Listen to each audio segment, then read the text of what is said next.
Omaha's news leader, chronicling the stories and people making a difference in our community. This is KETV Newswatch 7's Chronicle. When you start trying to take a loss like this, it's unheard of, you know. This is something that could run me out of business. I hope we don't lose everything.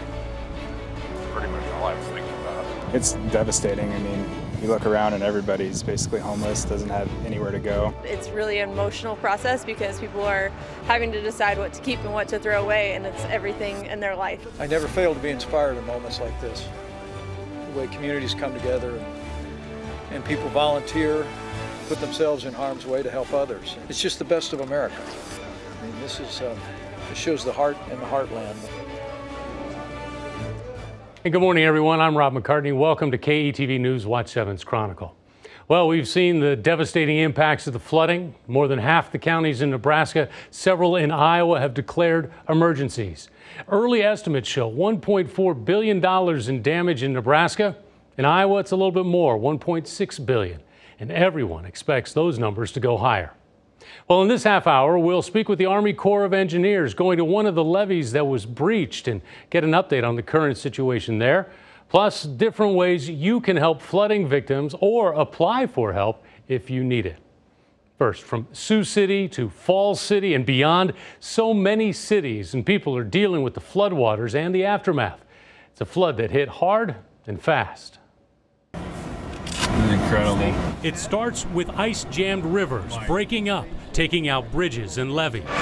It quickly becomes a crisis when 7 rescuers need to be rescued outside Fremont when their boat capsizes, spending an hour and a half in the frigid, fierce waters. We were up against some pretty grim realities. National Guard Black Hawk helicopters finally pull them from the water. Those choppers also save other families near Arlington, lifting 3 people from the roof of a home. Along the Missouri, towns race to evacuate. In Pacific Junction. It's clear up to the windows in my house now. And in Hamburg. We're just in a mad rush to get everything out and beat the water. But the water's everywhere, forcing houses off foundations, turning Fremont, a city of 26,000, into an island. Look closely, some resort to horseback to get through the flooded streets. Major roads in and out are underwater. Highway 275, Q Street, and West Dodge, keeping a lot of people from their homes. I don't have anything with me. I don't have extra clothes. I don't have any of that. Offutt puts up an early fight but surrenders to the floods. A third of the base ends up underwater, forcing the cancellation of this summer's air show. Ironically, the extra water leads to water restrictions. Lincoln's wells are in the Platte River, and the capital city brings in massive sandbags to limit the damage. In Plattsmouth, the treatment plants are surrounded. Cass County Rural Water donates temporary drinking water. It's called Nebraska Strong, when a convoy of donated food and fuel is escorted into Fremont. When private pilots offer up their planes and their time, shuttling people and supplies. Thank you, thank you, thank you. When airboat pilots mobilize on all the rivers, rescuing family after family. I just couldn't sit at home. There's just too much going on and people needed it. Now 3 people died in the floods and so did countless pets. In Valley, a family that rescues alpacas can't this time. That last moment that you see one of your animals looking at you and you can't save them, and it's just the worst feeling ever. Some animals are saved, here by Bellevue Police. Oh my God. And in Pacific Junction, these animals are found during a different water rescue. And in western Nebraska, cattle get relief from a rare hay bale airdrop, a National Guard effort. Now, the rebuilding effort will take years. It's easy to see why. Just look at the roads. In Nebraska, West Dodge. This looks like stuff that comes out of an earthquake movie. And Q Street. The damage is excessive. I mean, it looks like an earthquake happened there. In Iowa, I-29 with huge debris dumped in the fields, and Highway 34 with businesses alongside sunk. Now, with all the damage to roads, homes, and agriculture, early estimates hit $1.5 billion just in Nebraska. It's enough for federal relief from the Trump administration. And Vice President Mike Pence comes to see the destruction and determination firsthand. I never fail to be inspired in moments like this. the way communities come together. Coming together, giving what they can. American Red Cross, good morning. When they can.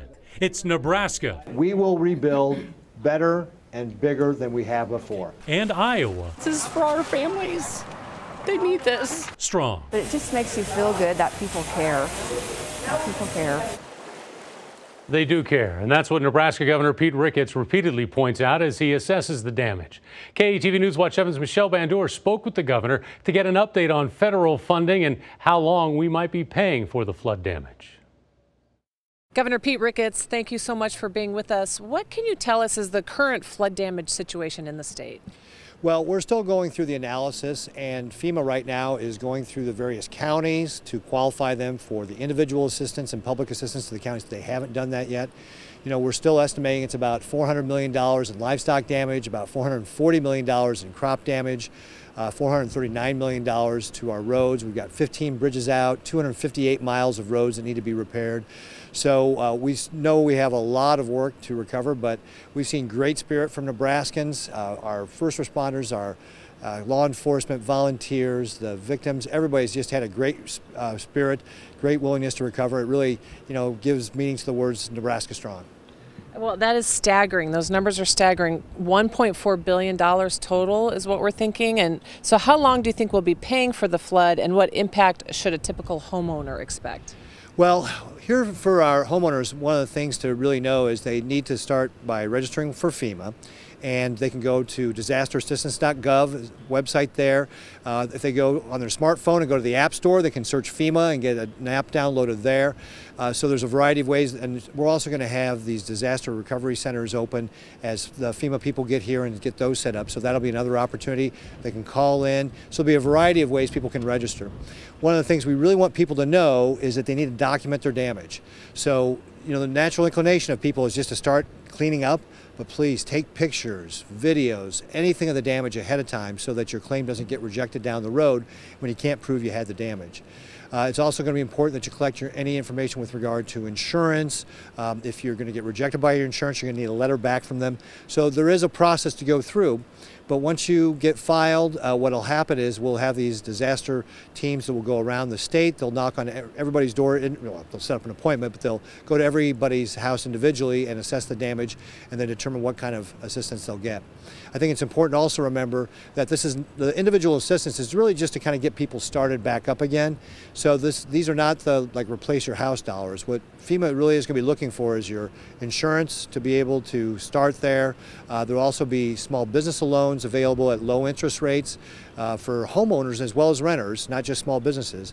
And those will be, you know, starting for those homeowners like at 2.06%. So again, low interest rates there. And then of course there'll be the nonprofits who will also have funds available to be able to help people recover as well. So a variety of different pots that people should be looking for to be able to help get that assistance.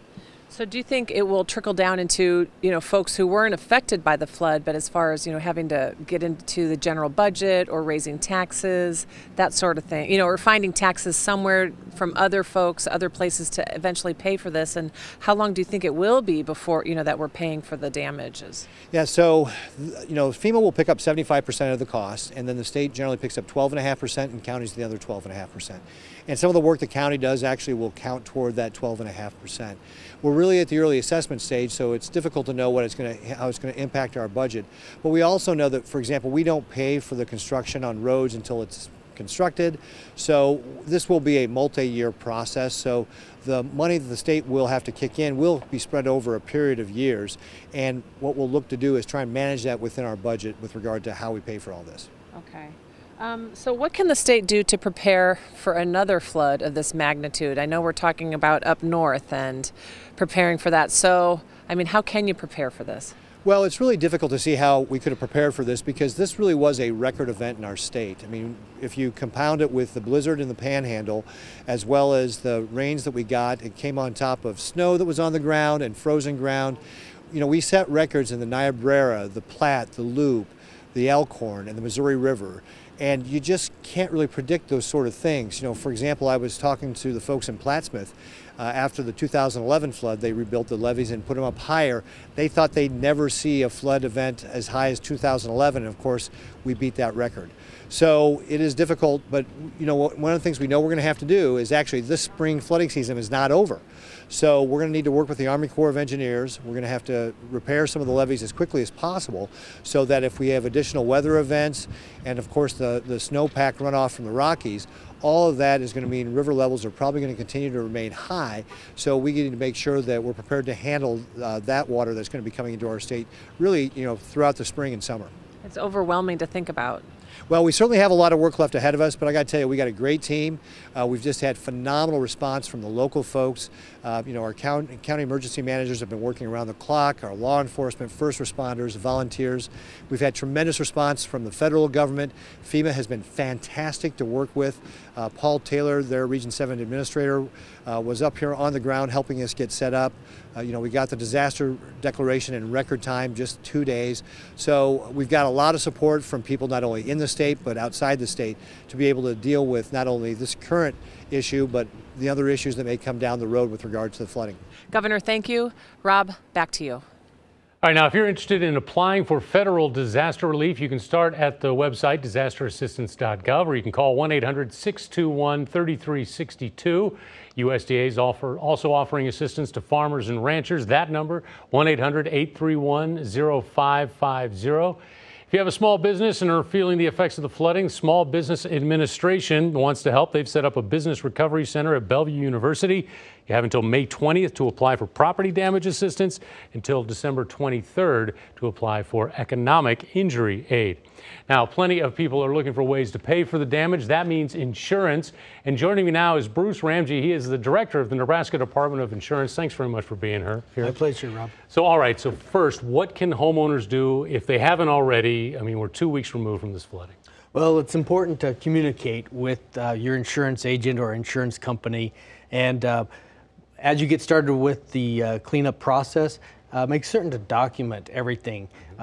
If pictures are great, if you're disposing of carpeting, you know, maybe keep a sample of that carpet so you can show the quality and type of carpet that you are replacing. Even though homeowners insurance generally excludes flood damage, your agent or company might help you find other types of coverages that will cover other losses. You know, like automobile insurance may have some coverage in there for your automobile, recreational policies, those types of things. Some policies have sewer backup coverage if that was the issue. So it's good to communicate and document. So walk me through briefly, Bruce, if you could, the claims process. If I wanted to file a claim, what should I expect to come up?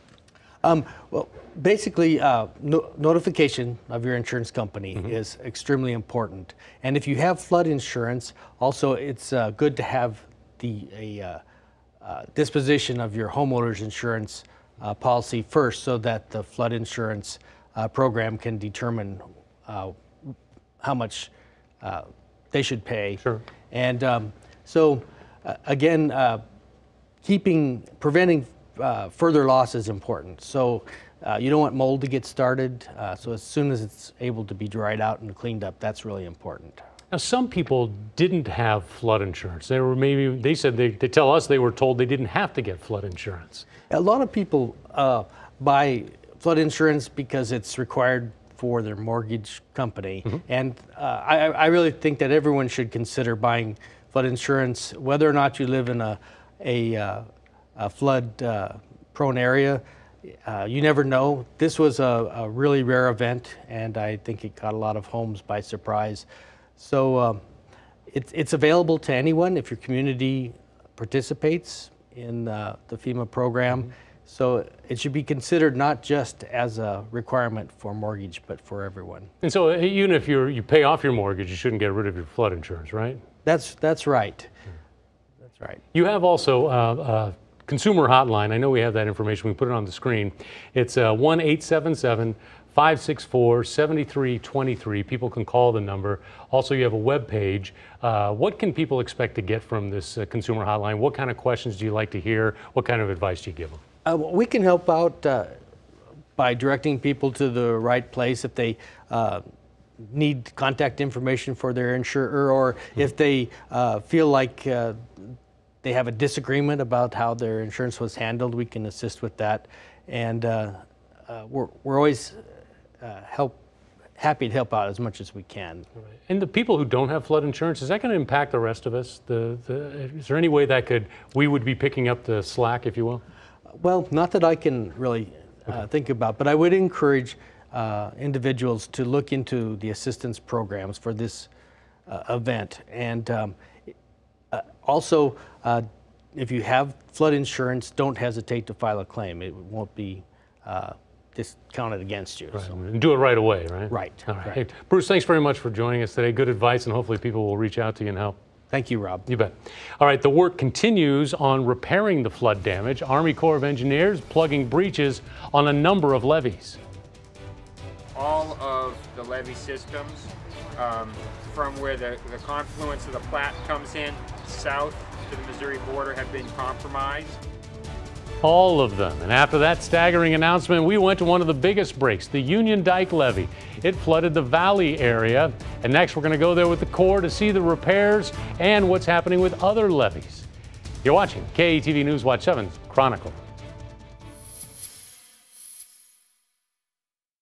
Welcome back to KETV News Watch 7's Chronicle. I'm here on Union Dike, which is just west of Valley, Nebraska. It's being repaired right now. And joining me is Lieutenant Colonel James Startzel. He is with the Army Corps of Engineers, the Omaha District. Colonel, thanks very much for joining here. Tell me exactly what's happening here. So what we have right here is we've got something called an emergency initial breach repair going on the Valley Dike, or the Union Dike, right next to the Platte River. And what happened was, based on the unregulated flows that came down the Platte, the Elkhorn, even farther north, the unregulated tributaries there, we had a significant rise in the water level here. And what you'll see over here is there's a 30-foot deep scour hole. As the water swirled around, it eroded the toe of the levee, and it eventually breached the levee.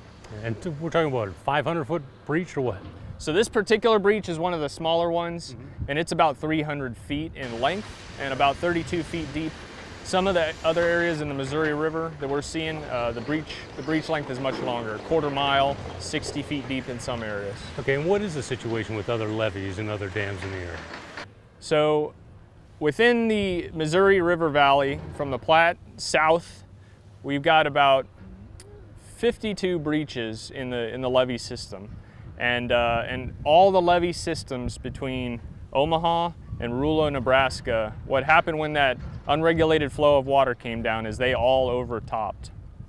And out of those levee systems, 10 of the 14 systems actually breached, which is where you got a hole created in the levee from a scouring effect or a cutting into the toe of the levee. A scour hole, explain what that is.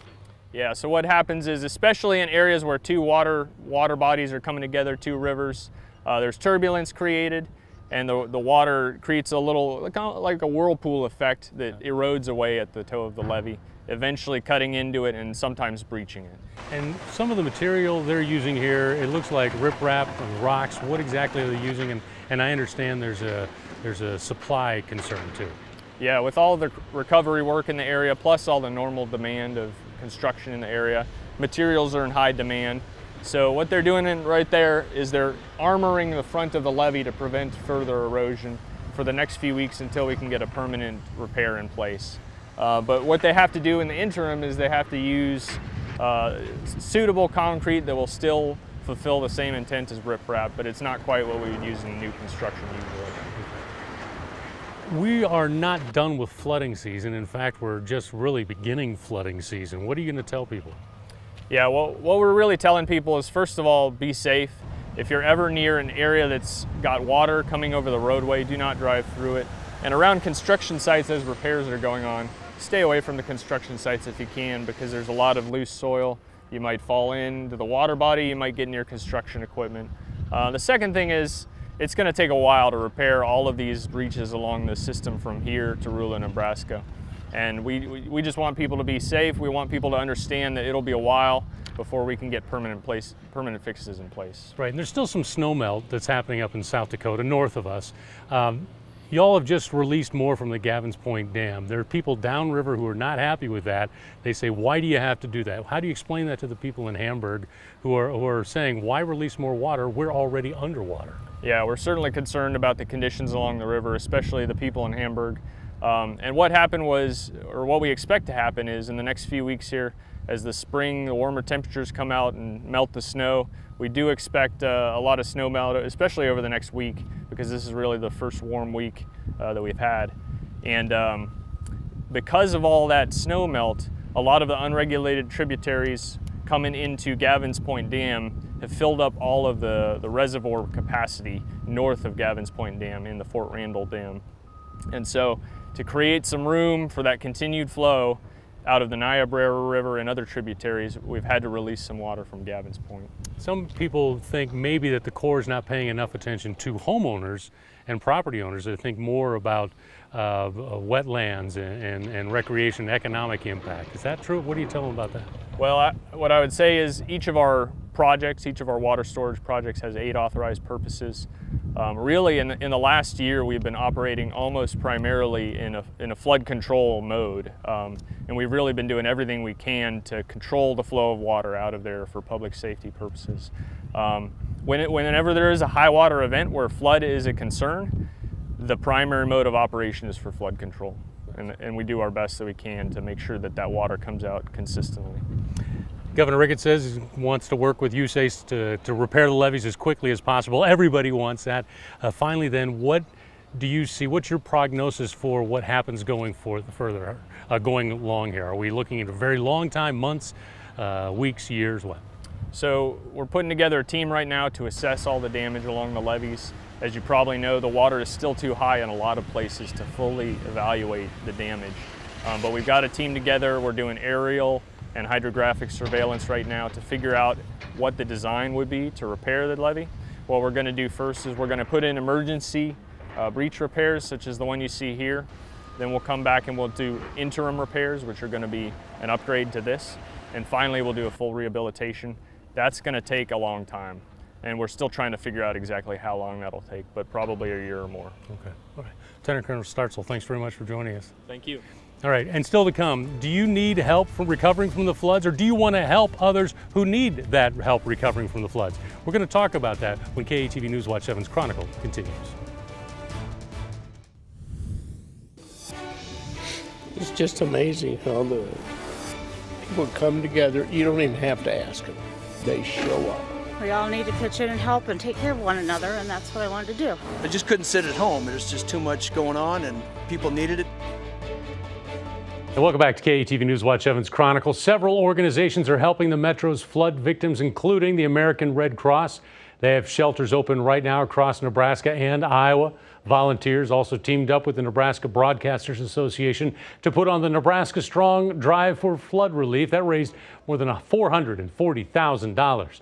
Salvation Army is also helping with relief efforts. You can donate or pick up items at the former Canfields building near 84th and Center.